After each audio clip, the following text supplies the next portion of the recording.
ஒரு ஆதரவு வழங்கிய மீண்டும் சின்ன மருத்துவர் ஐயாவுக்கு நன்றி கூறி,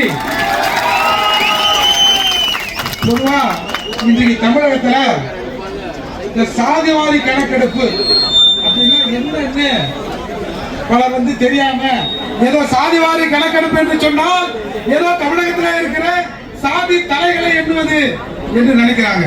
இப்போ தமிழ் குடிகள் எல்லாம் இங்க இருக்கிற எல்லா தமிழ் குடியும் எங்களை எண்ணு எங்களை எண்ணு எங்களை எண்ணு சொல்றோம்.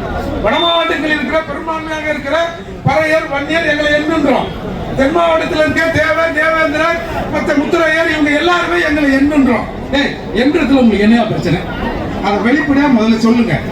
என்னன்னா நான் பெரும்பான்மையாக இருக்கிறேன் என்பது எனக்கு தெரிந்துவிடும். ஒரு மைக்ரோசாப்ட் கம்யூனிட்டி தமிழ்நாட்டை ஆண்டு கொண்டிருக்கிறது. ஒரு கல்யாண மண்டபத்தில் அடக்கக்கூடிய மக்கள் தான் தமிழகத்தை தொடர்ந்து ஆண்டு கொண்டிருக்கிறார்கள் என்பது வெளியே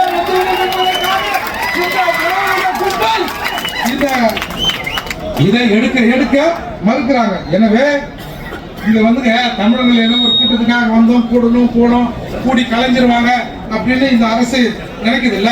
இன்னைக்கு சாதிவாரி கணக்கெடுப்பை எடுக்க சொன்னா இவர்கள் மத்திய அரசை எடுக்கணும்னு சொல்றாங்க. நான் ஒண்ணு சொல்றேன்.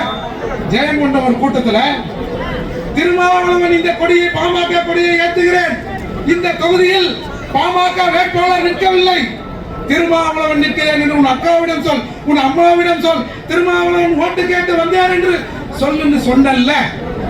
எங்க அப்பா கூட ஒரு மணி நேரம் என் பக்கத்துல உட்கார்ந்து எனக்கு சாப்பாடு பரிமாறது இல்லை.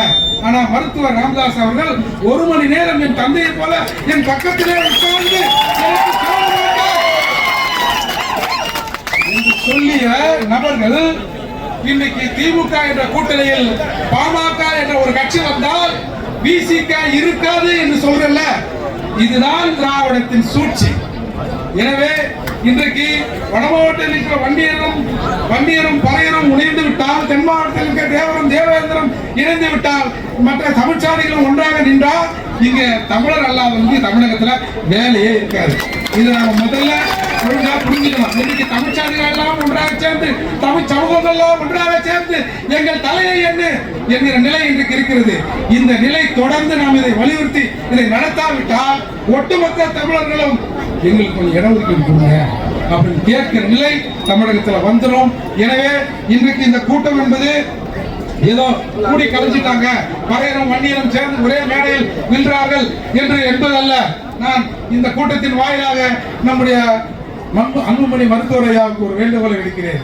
எங்கெல்லாம் வட மாவட்டங்களிலே வன்னியருக்கும் பறையருக்கும் வன்னியருக்குமான சின்ன சின்ன சண்டைகள் சச்சரவு நிற்கிறதோ, வன்னியர் சமூகத்தின் சார்பாக நீங்கள் வாருங்கள், பறையர் சமூகத்தின் சார்பாக நாங்கள் வருகிறோம். ஒரு 4-5 பிரச்சனையை நாம் ஒன்றாக இணைந்து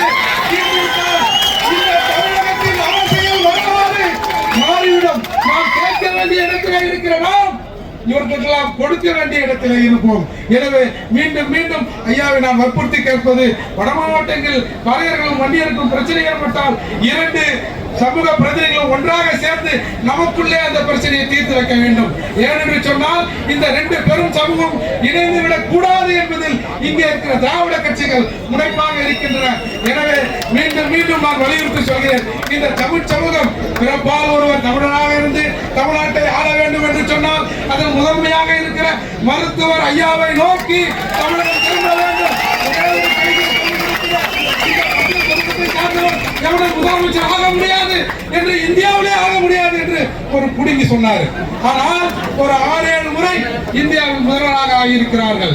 மருத்துவர் ஐயா அன்புமணி ஐயா கூட சொன்னாரு, எங்களுக்கு ஆதரவு அளித்தால் ஒரு பட்டியல் சமூகத்திலே இருக்கிற ஒருவரை